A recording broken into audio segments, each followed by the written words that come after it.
जय Shri Krishna friends, welcome to Harimukund. आइए आज श्रीमद् भागवत पुराण के छठे स्कंद को शुरू करते हैं। तो मेरे साथ कहिए, श्री गणेशाय नमः, ओम नमो भगवते वासुदेवाय। तो आइए इसका पहला अध्याय शुरू करते हैं। इसमें अजामिलोपाख्यान का प्रारंभ किया जा रहा है, यानी अजामिल की कथा बताई जा रही है। तो श्री सुखदेव जी कहते हैं, मनुष्य मन, वाणी और शरीर से पाप करता है। यदि वह उन पापों का इसी जन्म में प्रायश्चित न कर ले तो मरने के बाद उसे अवश्य ही उन भयंकर यातनापूर्ण नरकों में जाना पड़ता है। इसीलिए बड़ी सावधानी और सजगता के साथ रोग एवं मृत्यु के पहले ही शीघ्र से शीघ्र पापों की गुरुता और लघुता पर विचार करके उनका प्रायश्चित कर लेना चाहिए। जैसे मर्मज्ञ चिकित्सक रोगों का कारण और उनकी गुरुता लघुता जानकर झटपट उनकी चिकित्सा कर डालता है। राजा परीक्षित ने पूछा, भगवन, मनुष्य राजदंड, समाजदंड आदि लौकिक और शास्त्रोक्त नरक गमन आदि पारलौकिक कष्टों से यह जानकर भी कि पाप उसका शत्रु है, पाप वासनाओं से विवश होकर बार बार वैसे ही कर्मों में प्रवृत्त हो जाता है। ऐसी अवस्था में उसके पापों का प्रायश्चित कैसे संभव है? मनुष्य कभी तो प्रायश्चित आदि के द्वारा पापों से छुटकारा पा लेता है, कभी फिर उन्हें ही करने लगता है।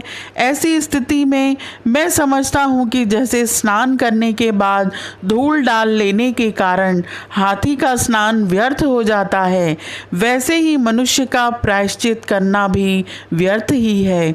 श्री सुखदेव जी ने कहा, वस्तुतः कर्म के द्वारा ही कर्म का निर्बीज नाश नहीं होता, क्योंकि कर्म का अधिकारी अज्ञानी है। अज्ञान रहते पाप वासनाएं सर्वथा नहीं मिट सकती। इसलिए सच्चा प्रायश्चित तो तत्व ज्ञान ही है। जो मनुष्य केवल सुपथ्य का ही सेवन करता है, उसे रोग अपने वश में नहीं कर सकते। वैसे ही परीक्षित, जो मनुष्य नियमों का पालन करता है, वह धीरे धीरे पाप वासनाओं से मुक्त हो कल्याणप्रद तत्व ज्ञान प्राप्त करने में समर्थ होता है। जैसे बांसों के झुरमुट में लगी आग बांसों को जला डालती है, वैसे ही धर्मज्ञ और श्रद्धावान धीर मनुष्य तपस्या, ब्रह्मचार्य, इंद्रिय दमन, मन की स्थिरता, दान, सत्य, बाहर भीतर की पवित्रता तथा यम एवं नियम, इन 9 साधनों से मन, वाणी और शरीर द्वारा किए गए बड़े से बड़े पापों को भी नष्ट कर देते हैं।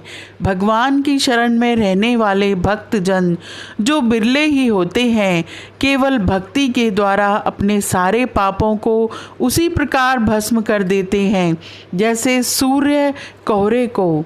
पापी मनुष्य की जैसी शुद्धि भगवान को आत्मसमर्पण करने से और उनके भक्तों का सेवन करने से होती है, वैसी तपस्या आदि के द्वारा नहीं होती।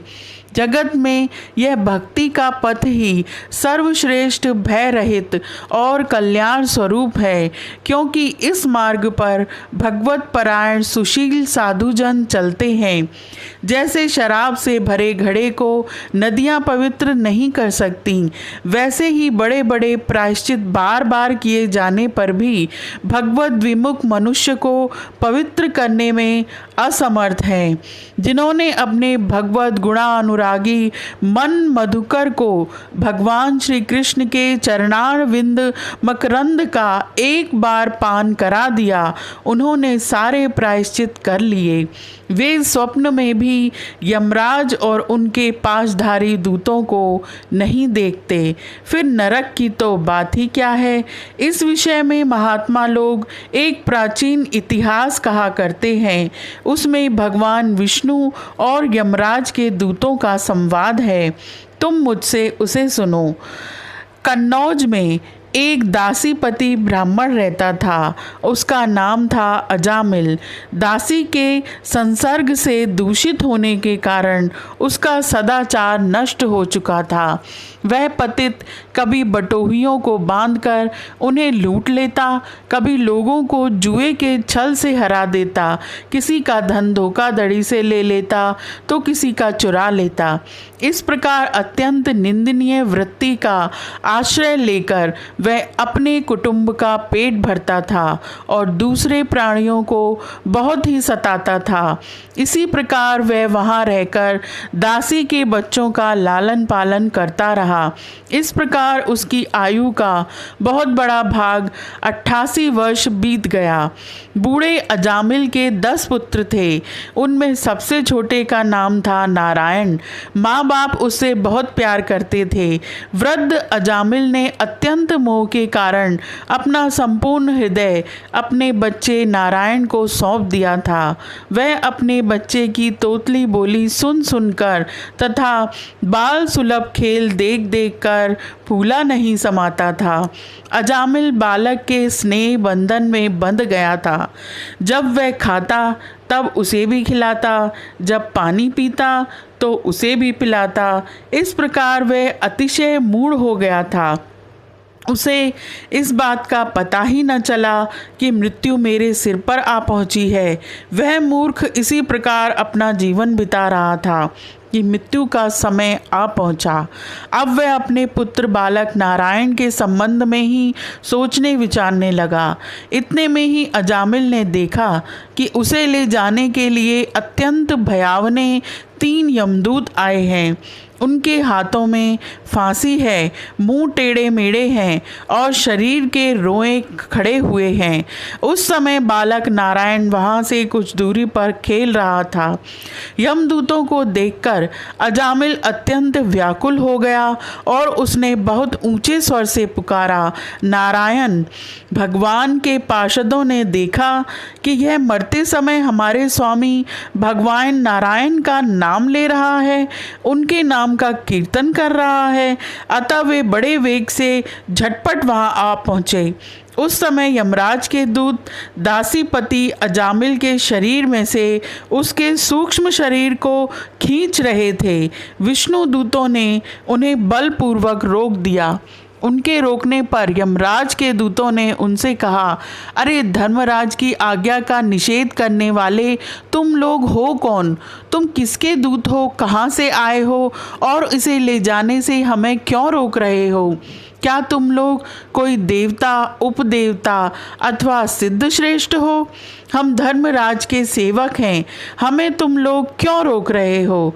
श्री सुखदेव जी कहते हैं, परीक्षित, जब यमदूतों ने इस प्रकार कहा तब भगवान नारायण के आज्ञाकारी पार्षदों ने हंसकर मेघ के समान गंभीर वाणी से उनके प्रति यूं कहा। भगवान के पार्षदों ने कहा, यमदूतों, यदि तुम लोग सचमुच धर्मराज के आज्ञाकारी हो तो हमें धर्म का लक्षण और धर्म का तत्व सुनाओ। दंड किस प्रकार दिया जाता है? दंड का पात्र कौन है? मनुष्यों में सभी पापाचारी दंडनीय हैं अथवा उनमें से कुछ ही? यमदूतों ने कहा, वेदों ने जिन कर्मों का विधान किया है वे धर्म हैं और जिनका निषेध किया है वे अधर्म हैं। वेद स्वयं भगवान के स्वरूप हैं। वे उनके स्वाभाविक श्वास प्रश्वास एवं स्वयं प्रकाश ज्ञान है, ऐसा हमने सुना है। जगत के रजो में, सत्व में और तमो में सभी पदार्थ, सभी प्राणी अपने परम आश्रय भगवान में ही स्थित रहते हैं। वेद ही उनके गुण, नाम, कर्म और रूप आदि के अनुसार उनका यथोचित विभाजन करते हैं। जीव शरीर अथवा मनोवृत्तियों से जितने कर्म करता है उसके साक्षी रहते हैं सूर्य, अग्नि, आकाश, वायु, इंद्रियां, चंद्रमा, संध्या, रात, दिन, दिशाएं, जल, पृथ्वी, काल और धर्म। इनके द्वारा अधर्म का पता चल जाता है और तब दंड के पात्र का निर्णय होता है। पाप कर्म करने वाले सभी मनुष्य अपने अपने कर्मों के अनुसार दंडनीय होते हैं। निष्पाप मनुष्यों जो प्राणी कर्म करते हैं उनका गुणों से संबंध रहता ही है, इसलिए सभी से कुछ पाप और कुछ पुण्य होते ही हैं। और देहवान होकर कोई भी मनुष्य कर्म किए बिना रह ही नहीं सकता। इस लोक में जो मनुष्य जिस प्रकार का और जितना अधर्म या धर्म करता है वह परलोक में उसका उतना और वैसा ही फल भोगता है। सत्व, रज और तम, इन 3 गुणों के भेद के कारण इस लोक में भी 3 प्रकार के प्राणी दिख पड़ते हैं। पुण्यात्मा, पापात्मा और पुण्य पाप दोनों से युक्त, अथवा सुखी दुखी और सुख दुख दोनों से युक्त। वैसे ही परलोक में भी उनकी त्रिविधता का अनुमान किया जाता है। वर्तमान समय ही भूत और भविष्य का अनुमान करा देता है, वैसे ही वर्तमान जन्म के पाप पुण्य भी भूत और भविष्य जन्मों के पाप पुण्य का अनुमान करा देते हैं। हमारे स्वामी अजन्मा भगवान सर्वज्ञ यमराज सबके अंतःकरणों में ही विराजमान हैं, इसलिए वे अपने मन से ही सबके पूर्व रूपों को देख लेते हैं। वे साथ ही उनके भावी स्वरूप का भी विचार कर लेते हैं। जैसे सोया हुआ अज्ञानी मनुष्य स्वप्न के समय प्रतीत हो रहे कल्पित शरीर को ही अपना वास्तविक शरीर समझता है, सोए हुए अथवा जागने वाले शरीर को भूल जाता है, वैसे ही जीव भी अपने पूर्व जन्मों की याद भूल जाता है और वर्तमान शरीर के सिवा पहले और पिछले शरीरों के संबंध में कुछ भी नहीं जानता। सिद्ध पुरुषों, जीव इस शरीर में 5 कर्मेंद्रियों से लेना देना, चलना फिरना आदि काम करता है। 5 ज्ञानेंद्रियों से रूप रस आदि 5 विषयों का अनुभव करता है और 16वें मन के साथ 17वां वह स्वयं मिलकर अकेले ही मन, ज्ञानेंद्रिय और कर्मेंद्रिय इन तीनों के विषयों को भोगता है। जीव का यह 16 कला और सत्व आदि 3 गुणों वाला लिंग शरीर अनादि है। यही जीवों को बार बार हर्ष, शोक, भय और पीड़ा देने वाले जन्म मृत्यु के चक्कर में डालता है। जो जीव अज्ञानवश काम, क्रोध, लोभ, मोह, मद, मत्सर इन 6 शत्रुओं पर विजय प्राप्त नहीं कर लेता, उसे इच्छा न रहते हुए भी विभिन्न वासनाओं के अनुसार अनेकों कर्म करने पड़ते हैं। वैसी स्थिति में वह रेशम के कीड़े के समान अपने को कर्म के जाल में जकड़ लेता है और इस प्रकार अपने हाथों मोह का शिकार बन जाता है। कोई शरीरधारी जीव बिना कर्म किए कभी एक क्षण भी नहीं रह सकता। प्रत्येक प्राणी के स्वाभाविक गुण बलपूर्वक विवश करके उससे कर्म कराते हैं। जीव अपने पूर्व जन्मों के पाप पुण्य में संस्कारों के अनुसार स्थूल और सूक्ष्म शरीर प्राप्त करता है। उसकी स्वाभाविक एवं प्रबल वासनाएं कभी उसे माता के जैसा बना देती हैं तो कभी पिता के जैसा। प्रकृति का संसर्ग होने से ही मनुष्य अपने को अपने वास्तविक स्वरूप के विपरीत लिंग शरीर मान बैठता है। यह विपर्य भगवान के भजन से शीघ्र ही दूर हो जाता है। देवताओं, आप जानते ही हैं कि यह अजामिल बड़ा शास्त्रज्ञ था। शील, सदाचार और सद्गुणों का तो यह खजाना ही था। व्रतधारी, विनयी, जितेंद्रिय, सत्यनिष्ठ, मंत्रवेत्ता और पवित्र भी था। इसने गुरु, अग्नि, अतिथि और वृद्ध पुरुषों की सेवा की थी। अहंकार तो इसमें था ही नहीं।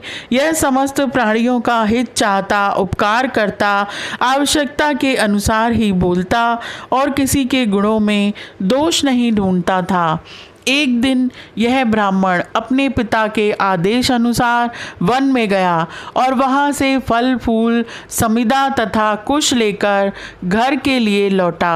लौटते समय इसने देखा कि एक भ्रष्ट शूद्र जो बहुत कामी और निर्लज्ज है, शराब पीकर किसी स्त्री के साथ विहार कर रहा है। अजामिल उन्हें इस अवस्था में देखकर सहसा मोहित और काम के वश में हो गया। यद्यपि अजामिल ने अपने धैर्य और ज्ञान के अनुसार अपने काम वेग से विचलित मन को रोकने की बहुत चेष्टाएं की, परंतु पूरी शक्ति लगा देने पर भी वह अपने मन को रोकने में असमर्थ रहा। इसकी सदाचार और शास्त्र संबंधी चेतना नष्ट हो गई। अब यह मन ही मन उसी स्त्री का चिंतन करने लगा और अपने धर्म से विमुख हो गया। अजामिल सुंदर सुंदर वस्त्र आभूषण आदि वस्तुएं जिनसे वह प्रसन्न होती ले आता, यहाँ तक कि इसने अपने पिता की सारी संपत्ति देकर भी उसी को रिझाया। यह ब्राह्मण उसी प्रकार की चेष्टा करता जिससे वह स्त्री प्रसन्न हो। विवाहिता पत्नी का परित्याग इसने कर दिया। इसके पाप की भी भला कोई सीमा है?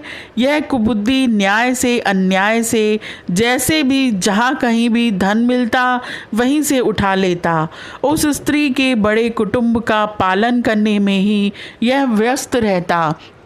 इस पापी ने शास्त्रज्ञ का उल्लंघन करके स्वच्छंद आचरण किया है। यह सत्पुरुषों के द्वारा निंदित है। इसका सारा जीवन ही पापमय है। इसने अब तक अपने पापों का कोई प्रायश्चित भी नहीं किया है। इसलिए अब हम इस पापी को दंडपाणी भगवान यमराज के पास ले जाएंगे। वहाँ यह अपने पापों का दंड भोग कर शुद्ध हो जाएगा। यह अध्याय यहीं समाप्त होता है। आज के लिए इतना ही। Please like, share and subscribe my channel. Thank you.